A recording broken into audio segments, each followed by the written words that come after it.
Thanks for joining us this afternoon. So I'm Dr. Kate Arbon. I work at Allegro in the Factoria office. I have been with Allegro for about 5 years now. I went to medical school here at the University of Washington, and then I stayed for residency at Seattle Children's Hospital. And then I joined Allegro, and I have been here ever since. So today we have I think it's about 30 minutes total for the talk. I will talk for probably about 15 to 20 minutes, and then you'll have plenty of time for questions if anything personal comes up, or you can always contact me later, and I'll put my email at the end. But today what we're going to talk about are things to think about before your baby arrives. So we'll get started.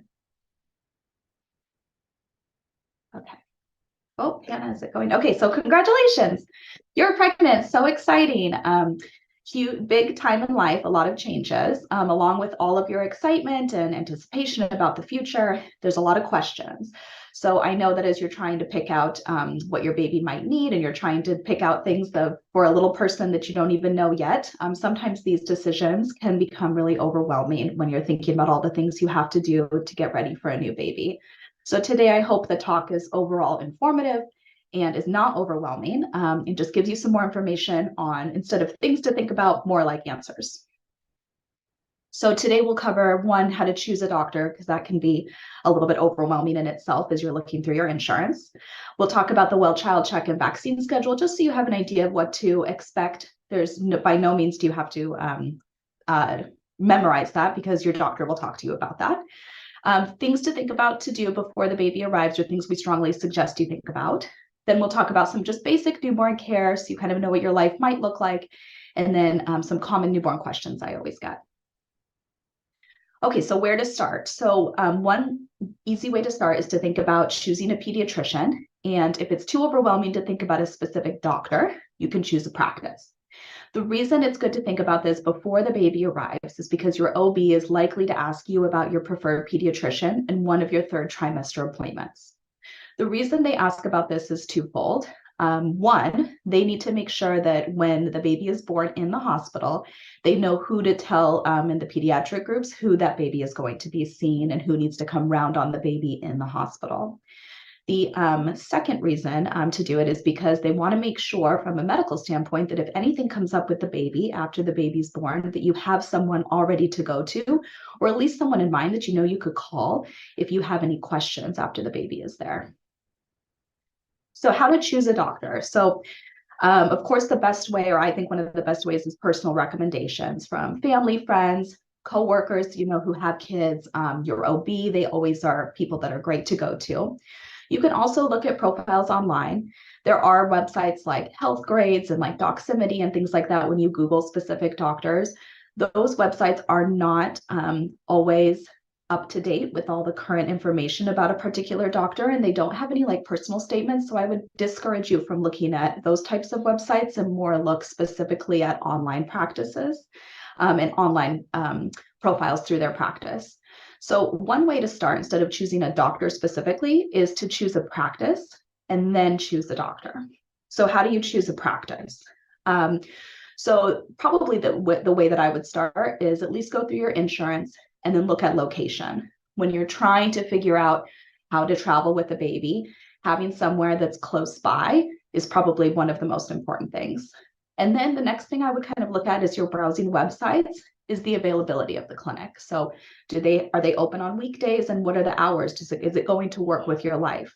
Are they open on evenings? Because kids get sick after school and on the evenings. Are they open on weekends? Is that something, or would you be referred to go to the emergency room if something were to happen?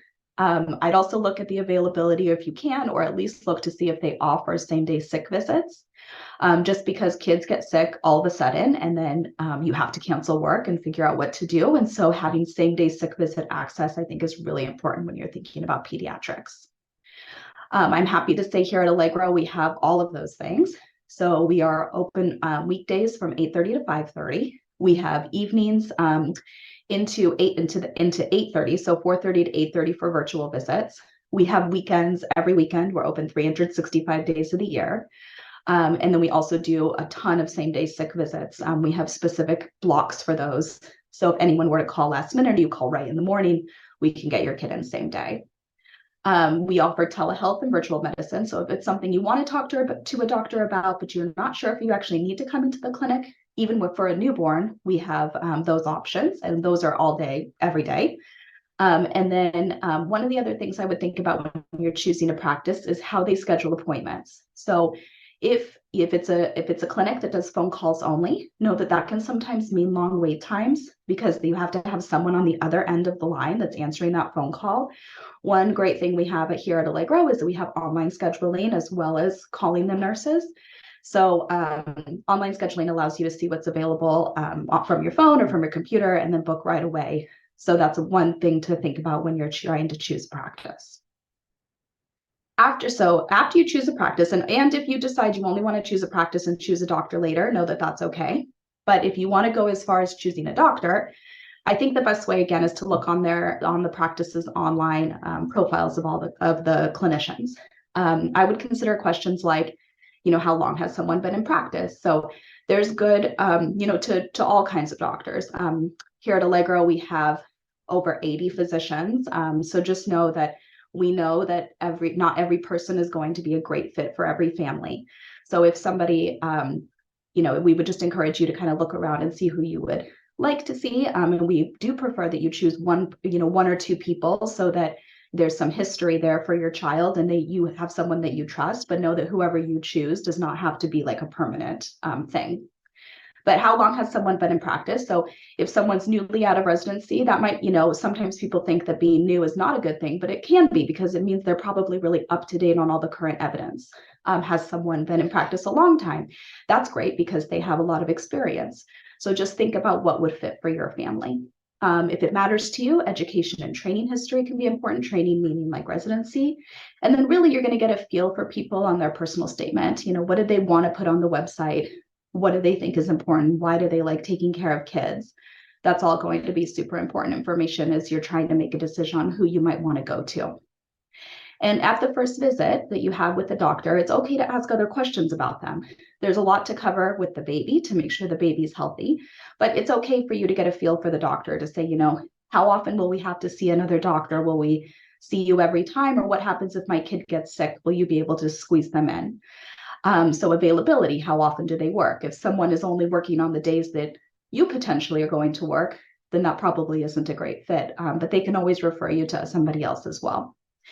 It's okay to ask, the doctor, what am I going to do after hours? How do I get a hold of you? Here at Allegro, if there's anything after hours, just know that you can always call our nurse line. There's always a nurse and a doctor on call. So if you needed to talk to anybody, you could. The other way that you can access us online is that we have a patient portal. So you can always write to us and somebody will look at that as well. We would ask that anything urgent, of course, you would talk to someone in person. But if you're not sure, you can always write through our portal and someone will answer the next day. Let's see, another thing that it's okay to ask that I think is important is what happens if my child needs a specialty referral in the future? So I think what I'm trying to say here is, what is the practice like, or what is the doctor's relationship like with the local children's hospital? Hopefully your child never needs a specialty referral, but let's say you have recurrent ear infections and need ear tubes, or they need to see a specialist for their asthma. I think it's important to know what that relationship of the practice is like with the local hospital, and then also with private practices in the area who your insurance may be covered by. And then it's also okay to ask about different languages spoken. So we know that there are multiple caregivers and sometimes grandparents speak a different language. So it's definitely okay to ask the doctor, if someone else, a caregiver, had to bring my child in, do you speak their language? Here at Allegro, we have doctors who speak many languages, and then we have an interpreter service as well, and just in case there's somebody who needs a provider who doesn't speak that language. So this is our Allegro schedule a visit card. This gives you an idea of what the recommended well-child checkup schedule is like. The first visit you'll have with your doctor is at 7 to 14 days old. There's a large range there because usually you give birth in the hospital. You may stay 24 hours for a vaginal delivery and 48 hours for a C-section. After that, some hospitals do a lactation appointment a few days later just to make sure the baby's gaining weight, to make sure mom is doing okay. And then you'll see us a few days later. At the 7 to 14-day-old checkup, we check the baby's weight. We may do a full physical exam, make sure everything looks okay. Here in Washington, we do a newborn screen, similar to the one you'll do in the hospital to check on metabolism issues. And then it's just a nice time for you to meet the doctor and ask any questions that you have after you've gone home. Other common appointments in the first week. So other than the things that I mentioned, sometimes the lactation consultants or at the hospital, they'll say, oh, this baby's lost a little bit of weight and you should go in to see the pediatrician before that first week appointment to make sure your baby hasn't lost too much weight. Know that it's common for babies to lose weight. We expect it.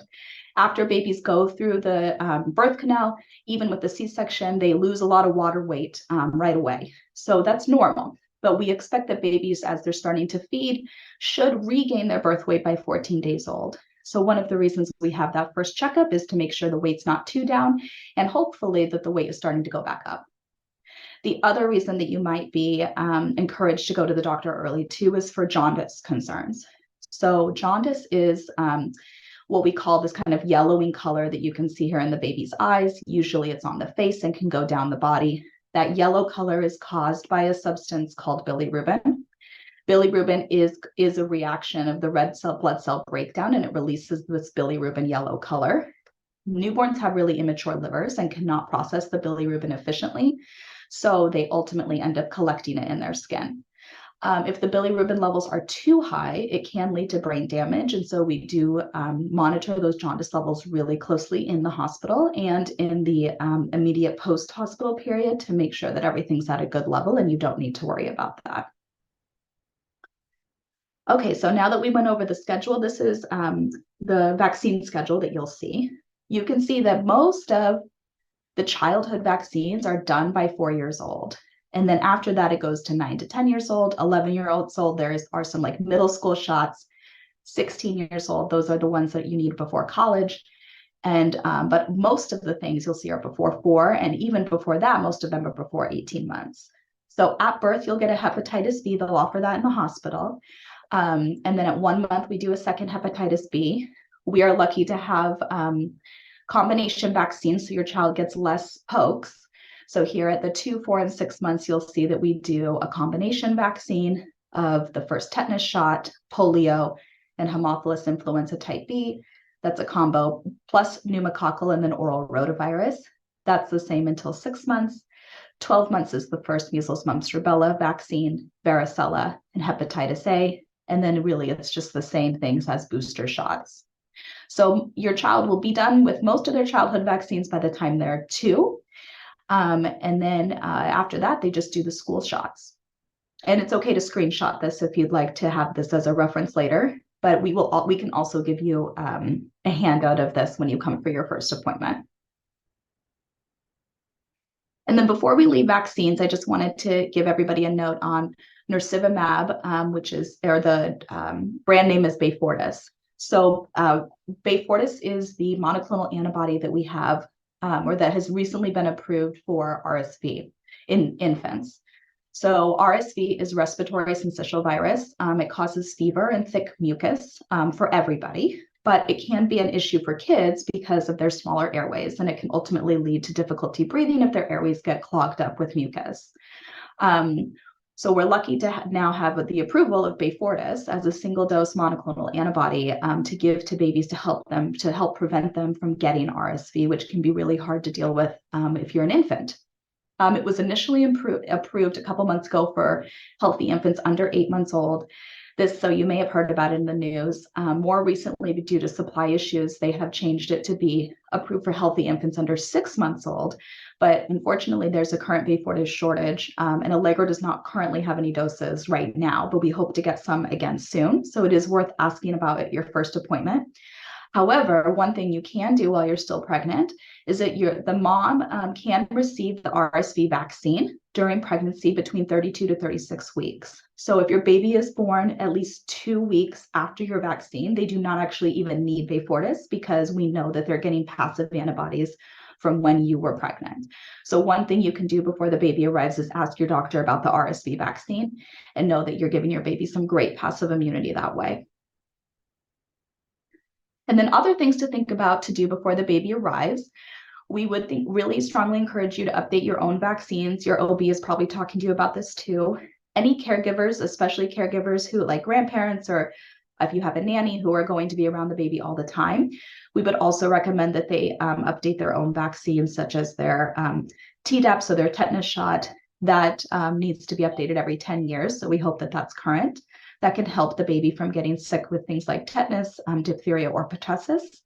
And then we do still recommend doing an annual flu and COVID shot to help protect the baby because they are too young to get those vaccines themselves. Before the baby arrives, we also strongly suggest that you obtain an infant car seat. That might seem intuitive, but just know that you have to bring the car seat to the hospital. All pediatricians are told that we can't discharge a baby unless they have a car seat, so you definitely need to get one of those. And infant car seats are different than toddler car seats. So just know you'll have to look for an infant one that's for under 12 months. Ideally, we'd like it installed rear facing in the back seat. That's the safest. And in the middle seat is the safest. If you're unsure about how you are supposed to do this, know that here in King County, they do offer free virtual car seat checks on video. So somebody can like help you figure out how to do it if you're at all unsure. And then the last thing I would strongly encourage you to do is to know where the baby's going to sleep. We recommend that babies have their own space on a firm, flat surface. So whether that's a co-sleeper or a bassinet, just make sure that you have an idea of where you're going to put your baby to sleep. And then some other basic newborn care. So really the first week, 2 weeks, month of the baby's life, you're going to be focused on feeding the baby. So we recommend only giving the baby breast milk or formula every 2 to 3 hours. You don't need to be giving any other water or anything else that's supplemental. And absolutely no honey before 12 months old due to the risk of botulism. Know that when you're taking care of the baby, nasal congestion is really common. So babies actually cannot breathe through their mouths when they're born. They can only breathe through their noses. And so sometimes when they're suck swallowing and breathing while they're feeding, they store a little bit of milk in the back of their throats. And they need a little time upright after the feed to help all of that drain to their stomach. If they don't have that adequate time, then sometimes that fluid can kind of come up and irritate the nose from the inside of the mouth. And then you're going to hear this nasal congestion. If you can see it at the front of their nose, it's okay to use a little saline to help break it up, and then like a suction to get it out. They'll give you a bold suction at the hospital. But really time upright makes a big difference for nasal congestion. It also makes a big difference for spitting up. So we know the babies spit up, and it is really common. But if you hold the baby upright after feeds for at least 10 to 20 minutes, that can help decrease the amount of spitting. It doesn't matter how many times the baby burps during that time. The actual duration of time upright is what makes the bigger difference. And then I don't want you to be concerned if their baby seems gassy. So babies' intestines haven't really been used very much when they're in utero. And because they haven't been eating, they're just getting everything through the bloodstream. So when they start to eat and they start to have actual milk go through them, know that their intestines are kind of waking up and starting to be used. A byproduct of that is gassiness. So know that that's normal and babies will be okay with it. If they seem uncomfortable, you can bicycle their legs, you can do some gentle tummy massage, that can all help. And then other common questions I get, so how much do babies sleep? It's a lot. So anywhere between 14 to 20 hours a day. I'd say that most babies are like somewhere between the 18, 19, 20 hours a day. So really they're only waking up in the beginning to feed, and then they go back to feed, have some time upright, and then go back to sleep. And that's totally okay. So you're going to kind of be on this every 3-hour schedule with them. People ask me all the time about the room temperature. We think somewhere around 70 to 72 is okay. And the other thing about temperature I would plug is just know that the water heater in your home should be set to less than 120 degrees to prevent any kind of accidental burns. People ask me all the time, especially in the winter, can I take my baby outside? And the answer is yes, but just make sure to dress them appropriately. So no matter if you're inside or outside, the baby should always be wearing one more layer than you are wearing. So like if you're wearing a thick sweater, they should be wearing at least like the equivalent of that plus one extra layer to keep them warm. So for a lot of babies, that also means like little mitts for their hands and socks for their feet. And then can we have visitors? So yes, but with cat valves. So we would discourage anybody from visiting a newborn if they have active sick symptoms. So if you know somebody has the flu or they have a fever or are having trouble controlling their secretions with coughing and sneezing, we'd say maybe that person should come back later. Once people are feeling better, or even if they're not 100% better, you probably can have them be around the baby as long as they're wearing a mask. And then if you personally, though, feel like you don't want visitors, you'd rather be, just kind of you guys as a new family together in the first little bit, know that that's okay. As pediatricians, we are always okay if you are blaming us to say the pediatrician said that I can't have any visitors. If that makes you feel more comfortable, we will absolutely take the blame for that. And then how often should I bathe my baby? So there's never really a right answer for this, but the only thing I would do is wait until the umbilical cord has fallen off. The umbilical cord is kind of a direct entry into the abdomen. So you want to make sure that that has dried and fallen off and the baby has like a belly button before you submerge them in water. Until then, you can do just a regular like sponge bath on them.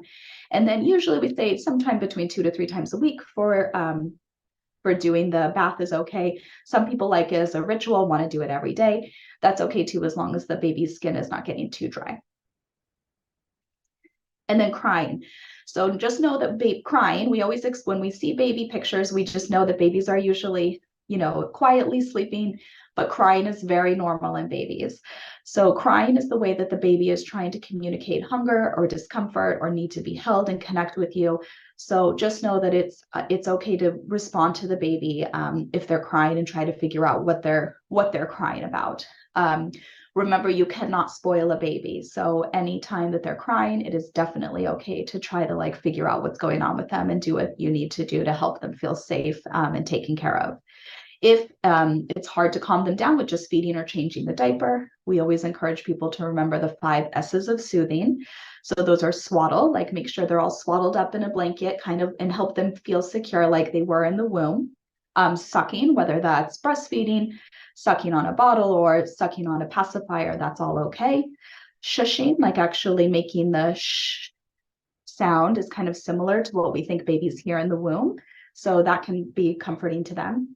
Sideline, so having a baby go on their side and kind of swinging them, that can also help babies quite a bit. Kind of it reminds them of like how they were in utero. So they may take a lot of comfort in that. And then I just want to talk about family well-being. So we know that having a newborn is a significant change for any family, no matter how many kids you've already had. And if you're having trouble resting when the baby's resting, or you're starting to feel overwhelmed, sad, anxious, on edge, just let us know, let your pediatrician know, or reach out to your own doctor. Having a newborn is exciting and is a lot of fun. It can bring a lot of joy, but it can also bring a lot of sleep deprivation. And so sleep deprivation can lead to mood issues. So if at all you're feeling like this is not exactly the experience I thought I was going to be having, please know that we are more than we are more than happy to talk about that, and know that this is like a very real thing, that this is a very hard experience, and you don't have to feel like you can't bring it up or feel any shame around that. So just remember that for after you have your baby. And then when to call the doctor for the baby. So fever in a baby is always abnormal. Fever in a newborn, is abnormal. So especially under 1 month old. So if the baby is 100.4 or greater or 38 degrees Celsius or higher, please call us immediately. You don't have to be taking the baby's temperature regularly. They will at the hospital. You don't have to do it at home, but I would encourage you to do it if the baby is extra fussy, or if you just feel like something's kind of off, then feel free to take the temperature and give us a call if there is a fever. If the baby's inconsolable for over 2 hours, you just cannot figure out what's going on with them, please also give us a call. If you have any concerns about dehydration or poor feeding, like the baby's only had 1 wet diaper today, definitely call us about that. Or any other time you have a question. Like I said in the beginning, Allegro always has a doctor and a nurse on. We always have virtual appointments. So if anything comes up and you're like, I just need to talk to somebody about this, please feel free to give us a call. Our nurses are great. They'll direct you where you need to go. Okay, and with that, I'll take any questions.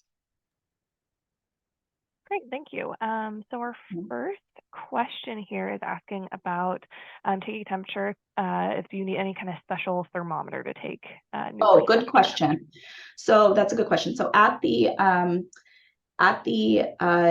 hospital, they're going to use a rectal thermometer. That's what we think is sort of the gold standard for taking baby's temperature, but I know that makes a lot of people uncomfortable too. So you don't have to use, so rectal would be recommended, but if you feel like you can't do that, then it's okay to use the temporal. You can use the ear one, or I think another easy one, the rectal also works in the armpit and the axilla, so you could do it that way too. Great, thank you. Yeah. Our next question is, how long does it take for the umbilical cord to fall off, and can we give them a bath right after birth? Oh yeah, good questions. So the umbilical cord takes somewhere between 7 and 14 days usually, sometimes up to 21 days, but that would be a little long, and it's okay if that happens.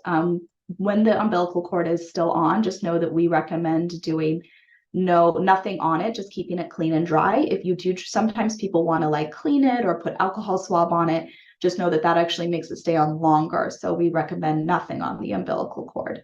And then you can bathe the baby right after birth. Sometimes people prefer to do that in the hospital, and that is okay. But sometimes people, depending on your school of thought, people also think that vernix can be, that the baby comes out with, is kind of helpful and protective for the baby. So some people like to keep that on like for even a month. So it depends on kind of what camp you would like. If you would like to do the bath, you can. If you'd like to wait like a month before bathing your baby, that's also okay. Great, thank you. Our next question is, what is the treatment for jaundice if your baby has jaundice? Oh yeah, that's a good question. So for jaundice, I was going to put that in there, but it's once the bilirubin collects in the skin, there's only one way to get it out. If it collects to be too much, one, you can just wait for time to take care of it. So if it's not at treatment level, we just wait for time to take that jaundice level away, or the jaundice in the skin away. If it reaches that threshold, we're saying, okay, this baby actually needs to get that jaundice out faster than time will do it. Then we recommend the baby to undergo phototherapy. So what you may have seen those like boxes, those with that have like the bassinet that the baby goes in, and there's like blue lights above them. It looks like a little baby tanning bed. But they go in there, and then the blue light actually converts the bilirubin from a form that the baby can't excrete to a form the baby can excrete. So the blue light alone will help take away that jaundice. And if that were to happen, we can actually here in Bellevue and in King County, we often do that at your home. So we have a nursing group that comes out and does that for you in your house. You actually don't have to go back to the hospital. Awesome, thank you. Our next question is, when can I fly with my baby to visit family? Oh, that's a good question too. So babies are safe to fly technically anytime. Like really, babies can get on the plane even like 2 days after birth, and they're probably going to be okay. But nothing bad will happen to the baby just by flying. But things I like to think about are infection. So the baby, as you saw on the other screen, let me see if I can go back. The baby does not have their first kind of round of vaccines until 2 months. So let's say you want to fly with the baby, but you want to make sure that they are the most protected they could be. We can do these 2-month vaccines as early as 6 weeks. And then you could probably fly after that. At least at that point, you would know that things they might be exposed to at the airport, like pertussis or pneumococcal, which can cause pneumonia in babies, and polio, that they would at least be protected for those things. So I think personally, if I were choosing when to fly, I would say probably no earlier than 6 weeks after I get these vaccines. But of course, I'm a pediatrician, so I would think that if you needed, for whatever reason, to go visit your family early, know that it's okay to go early. We would just recommend you carry the baby kind of close to you, so they're really only breathing on you. And then make sure that there's only one person in your travel party who is like handling things with other people, like the gate agent, or if you're getting food, make sure there's kind of one person designated to do that and one person to keep the baby away, just to help prevent infection. And then that other person, make sure they're just always washing their hands and using hand sanitizer so they don't get sick.